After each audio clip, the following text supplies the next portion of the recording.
third episode of the Lotus Sutra. If you if this is the first of this series you're seeing, I do recommend starting at the beginning. The whole playlist is here. Dhammapada really lays the foundation upon which Lotus Sutra and the rest of Mahayana Buddhism is built. So I do recommend starting with that one.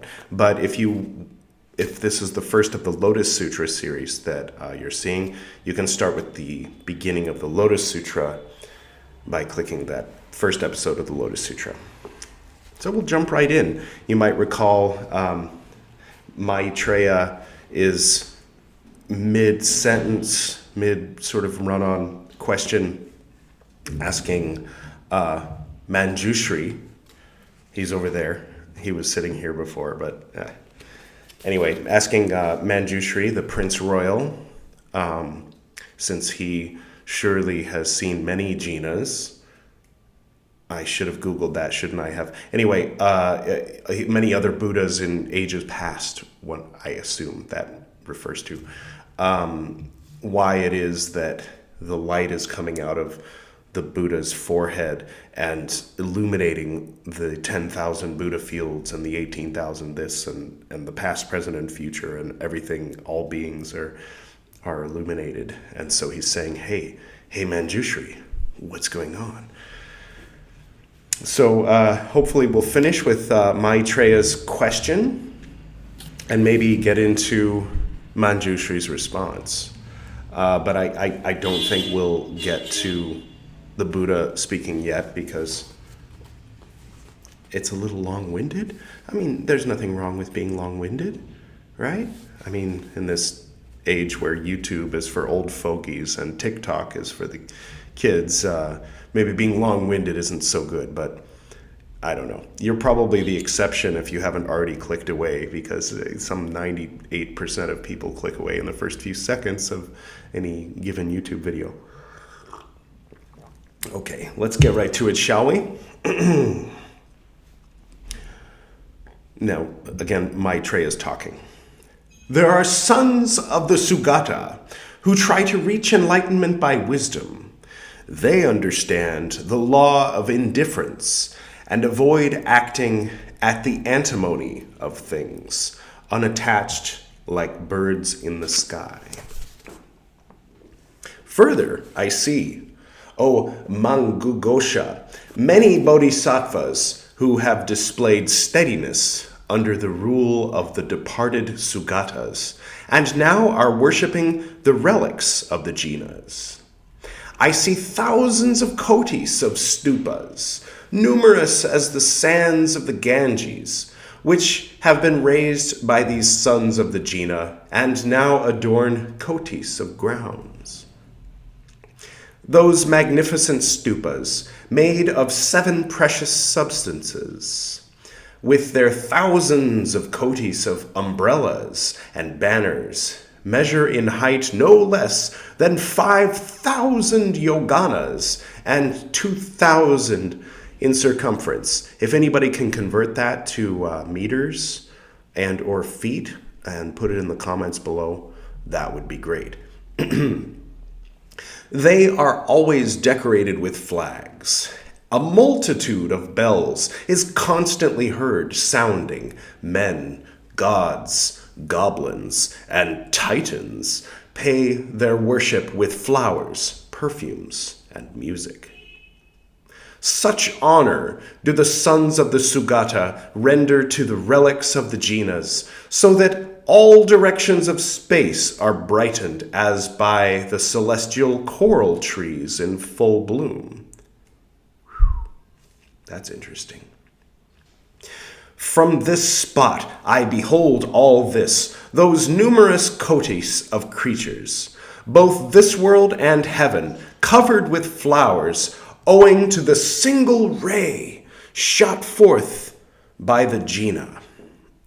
If it's Gina, please let me know. And surely if he's referring to the Buddha as the Gina or the Jina, then yeah, it must be like Tathagata, just sort of another way of saying that.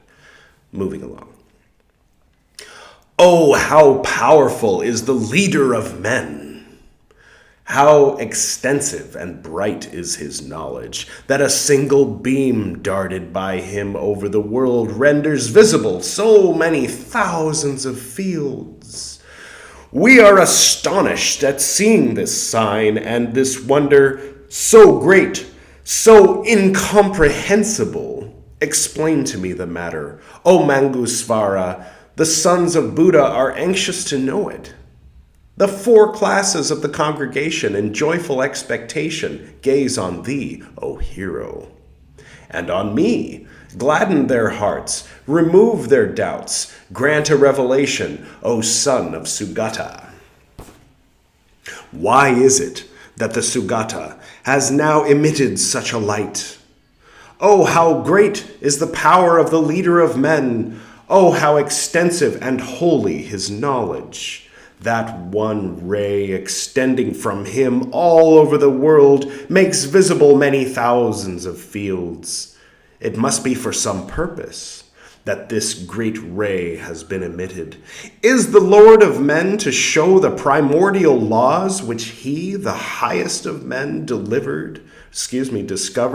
on the terrace of enlightenment? Or is he to prophesy the bodhisattvas their future destiny? There must be a weighty reason why so many thousands of fields have been rendered visible, variegated, splendid, and shining with gems, while Buddhas of infinite sight are appearing. Maitreya asks the son of Jina, men, gods, goblins, and titans, the 4 classes of the congregation, are eagerly awaiting what answer Mangusvara shall give in explanation. Whereupon Manjushri, the Prince Royal, addressed Maitreya, the Bodhisattva, Mahasattva, and the whole assembly of Bodhisattvas in these words.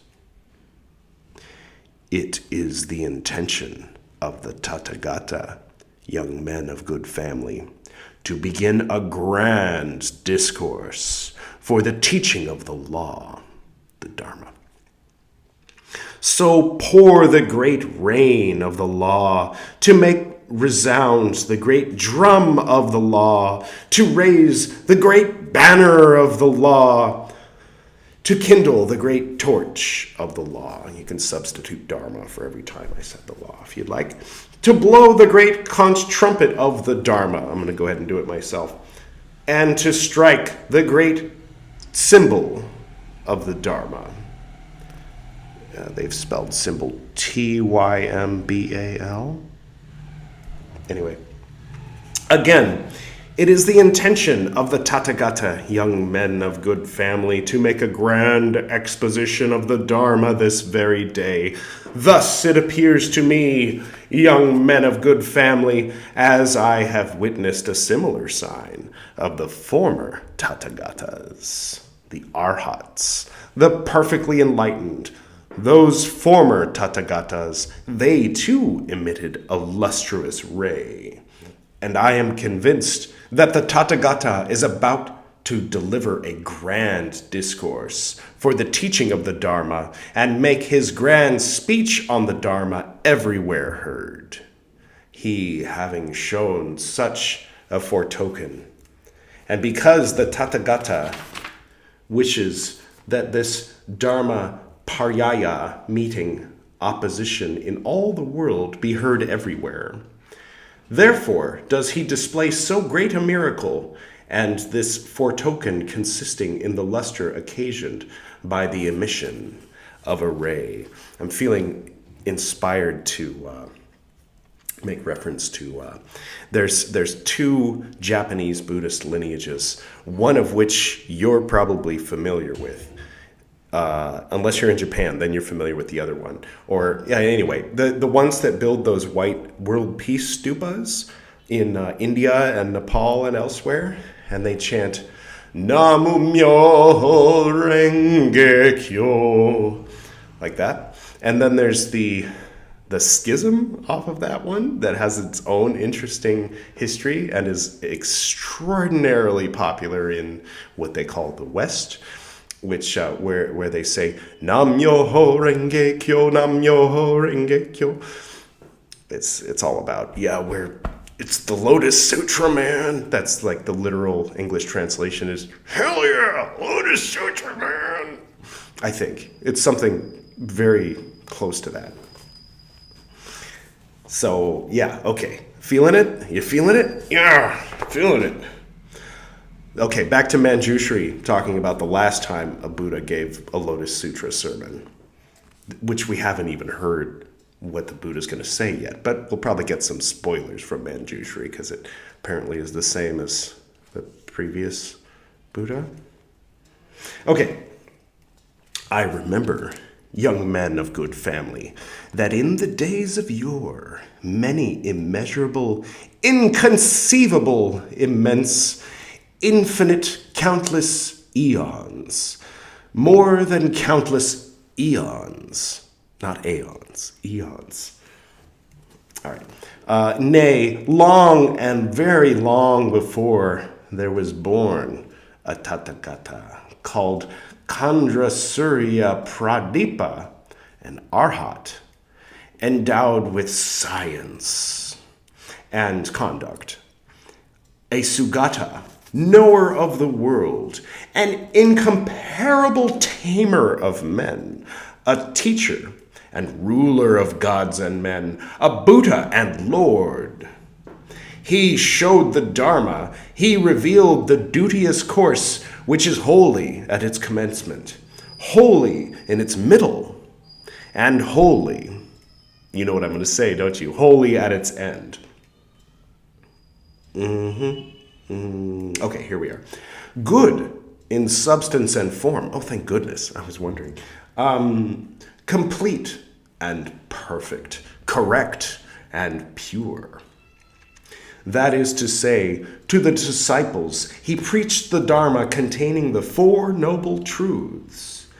And, starting from the chain of causes and effects, tending to overcome birth, decrepitude, sickness, death, sorrow, lamentation, woe, grief, despondency, and finally leading to nirvana. Dun, dun, dun, dun. And to the bodhisattvas, he preached the Dharma connected with the six perfections. He preached the law connected with the six perfections. He reads again because of the eyes jumping around on the page. Apologies. And terminating in the knowledge of the omniscient. After the attainment of supreme perfect enlightenment. Intense. Now, young men of good family. This part is like in brackets. I have a feeling that that means that this is in like later versions of the Lotus Sutra, but not earlier versions, or some versions, but not other versions. So keep that in mind. Bracket parenthesis. Now, young men of good family, long before the time of that Tathagata Chandrasurya Pradipa, which means moon, sun, Pradipa, the Arhat, there had appeared a Tathagata likewise called Chandrasurya Pradipa. What a weird coincidence. After whom, O Agita, there were 20,000 Tathagatas, all of them bearing the name Chandrasurya Pradipa, sort of a proto-Nagarjuna, I guess, of the same lineage and family name. Oh, that explains it, because, my dad and I have the same surname, but it'd get confusing after a while. I mean, there's let's keep reading. To wit, of Bharadvaja, all those 20,000 Tathagatas, O Agita, from the first to the last showed the law, revealed the course which is holy at its commencement, holy in its middle, holy off to the side, no, at its end. End bracket parenthesis. Okay, so someone wanted to go in and emphasize how much This guy, he came from a lineage of people with exactly the same name, and 20,000 of them with the same name, and all of them were like that. All right, cool. It's like whoever stuck the story about the adulteress being stoned or being murdered by the crowd with rocks wasn't in the original version of that gospel, and then someone kind of like wrote it in the margin with a little arrow, and then the next version it was in it, and then now it's in the Bible. They should put some bracket parentheses around that one. The aforesaid Lord Chandrasurya Pradipa, the Tathagata, when a young prince, had not yet having left home to embrace the ascetic life, had 8 sons, vis-a-vis the young princess Sumati, Anantamati, Ratnamati, Viseshamati, Vimatisamudgatin, Goshamati, and Dharmamati. These 8 young princes, not princess, the young princes, 8 princes, not the young princess. Back up, change the mental image. There you go. They're princes now. They're just dressed like princesses. I'm kidding. Maybe they were. I don't know. Okay. These 8 young princes, Agita, sons of the Lord Chandrasurya Pradipa, the Tathagata, had an immense fortune. Each of them was in possession of 4 great continents. What planet is this? Wow, cool. Dang, 8 princes, each with 4 great continents.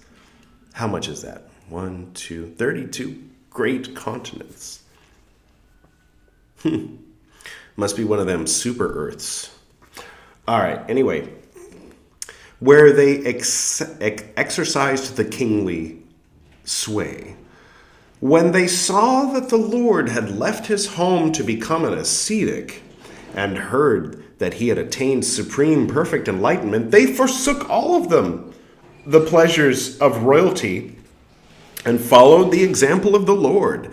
By resigning the world, all of them strove to reach superior enlightenment and became preachers of the law.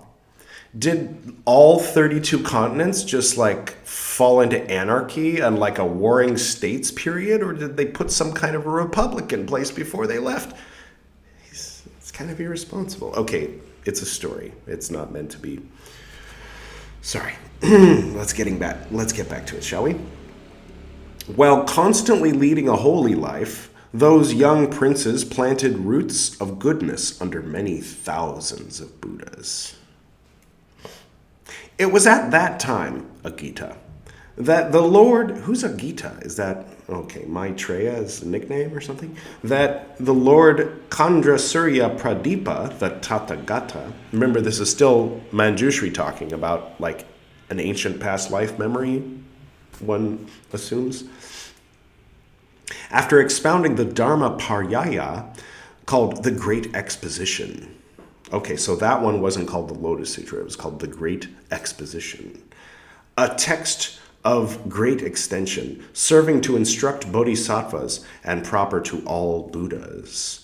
At the same moment and instant, at the same gathering of the classes of hearers, sat cross-legged on the same seat of the law, and entered upon the meditation termed the station of the exposition of infinity.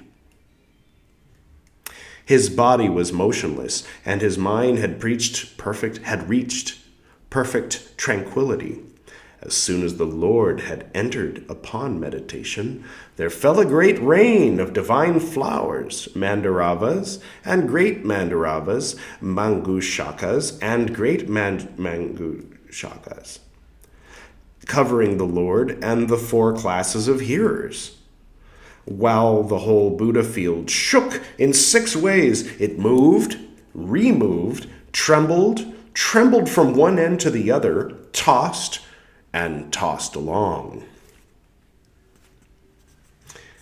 Get your mind out of the gutter. Okay.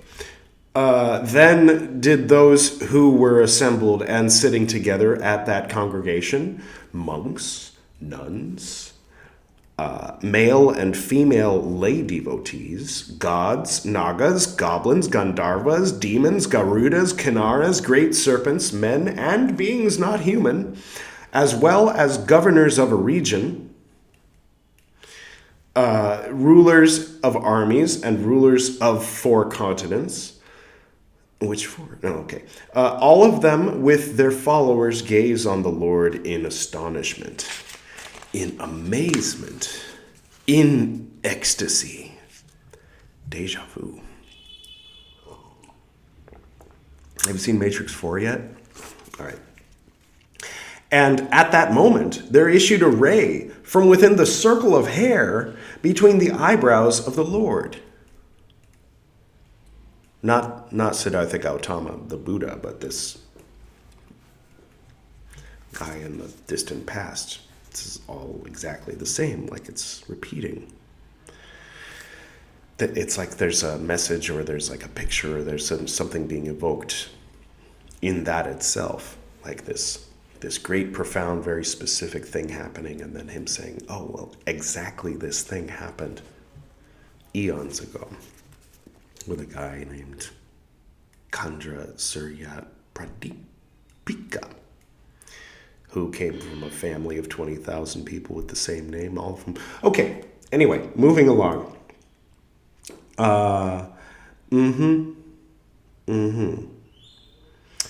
Alrighty. At that moment, there issued a ray from within the circle of hair between the eyebrows of the Lord. It extended over 18,000 Buddha fields in the eastern quarter, over there, so that all those Buddha fields appeared wholly illuminated by its radiance, just like the Buddha fields do now, O Agita. Oh my God, can you imagine having to transcribe this sutra before copy-paste? Okay, here we are with the bracket parentheses. Okay, so someone like in 6th century China decided to add to the, 2nd century Sanskrit or something. I don't know. There must be an explanation here with the brackets. I'm sure there's people much more knowledgeable than I am. If you have anything to add about these bracket parentheses, I'd be interested because this book just sort of jumps right in. Okay, bracket parenthesis. At that juncture, Agita, there were 20 kotis of bodhisattvas following the Lord.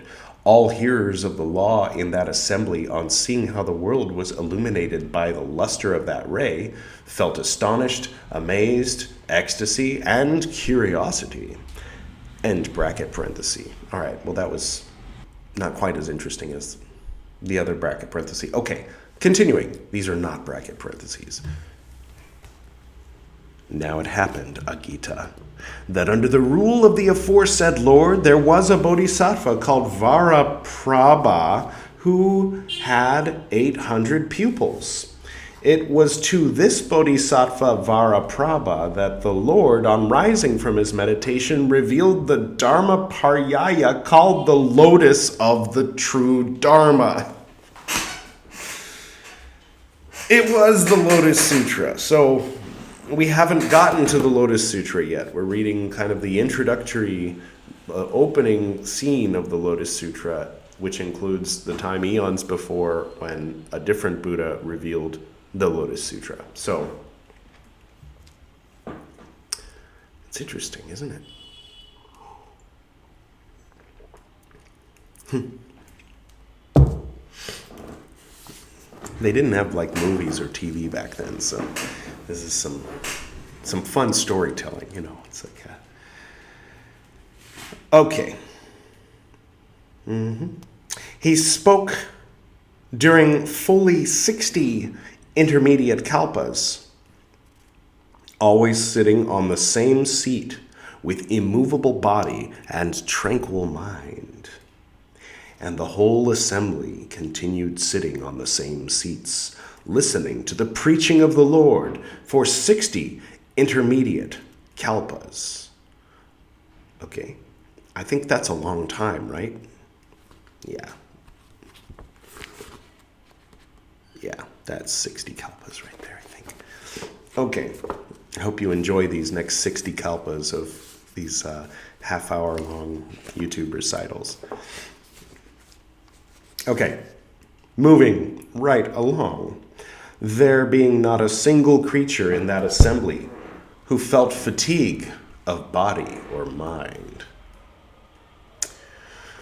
As the Lord Chandrasurya Pradipa, the Tathagata, during 60 intermediate kalpas, had been expounding the Dharma Paryaya, called the Lotus of the True Law, or Dharma, a text of great development, serving to instruct bodhisattvas and proper to all Buddhas, he instantly announced his complete nirvana to the world, with the lights out, including the gods, Mara and Brahmas, to all creatures, including ascetics, Brahmins, gods, men, and demons, saying, "Today, O monks," spelled T-O-D-A-Y. They wanted me to say it that way for some reason. "Today, O monks, this very night, 10 years ago, on a night just like tonight."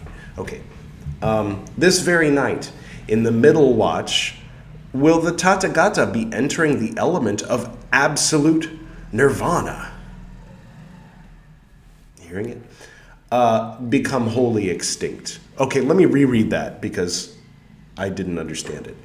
"O monks, this very night, in the middle watch, will the Tathagata, by entering the element of absolute nirvana, become wholly extinct." Okay, he's going to choose the moment, or he's passing. He's leaving his body, or perhaps his body is going to vanish.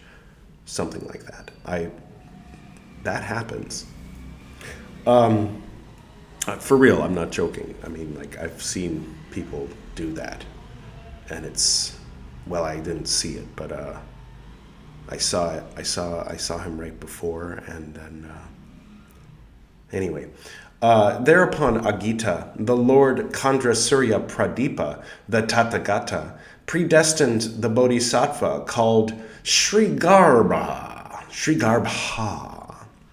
to supreme perfect enlightenment, and then spoke thus to the whole assembly: "O monks, this Bodhisattva Srigarbha here shall immediately after me attain supreme perfect enlightenment and become Vimalanetra, the Tathagata. Thereafter, Agita, that very night, at that very watch, the Lord Chandrasurya Pradipa, the Tathagata, became extinct by entering the element of absolute nirvana. And the aforementioned Dharma Paryaya, termed the Lotus of the True Dharma, was kept in memory by the Bodhisattva Mahasattva Varaprabha during 80 intermediate kalpas. Did the Bodhisattva Varaprabha keep and reveal the commandment of the Lord who had entered nirvana. Now, it so happened, Agita, Maitreya's nickname. Remember, this is Manjushri speaking. Okay. It so happened, Agita, that the 8 sons of the Lord, Chandrasurya Pradipa, Mati and the rest, were pupils to that very Bodhisattva Varaprabha. They were by him made ripe for supreme perfect enlightenment. And in after times, they saw and worshipped many 100,000 myriads of kotis of Buddhas, all of whom had attained supreme, perfect enlightenment, the last of them being Dipankara, the Tathagata, or as it says here, the Tathagata. Typos.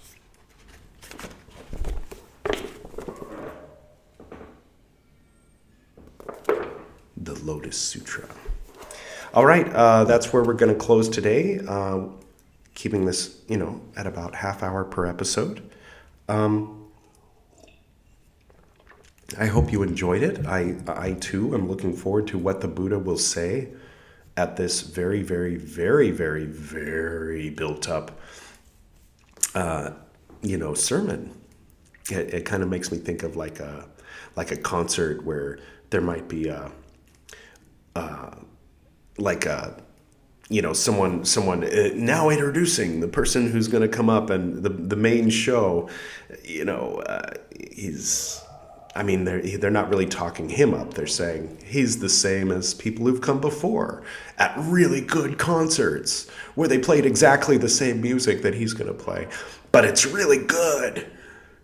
Anyway, I hope you all are doing well, and as usual, I will close with the prayer that my father and I performed after our morning meditations.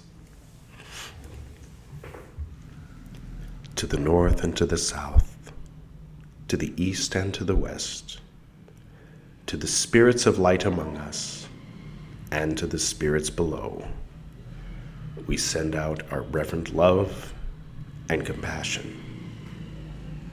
May all beings be happy. May all beings be serene. May all beings be in peace.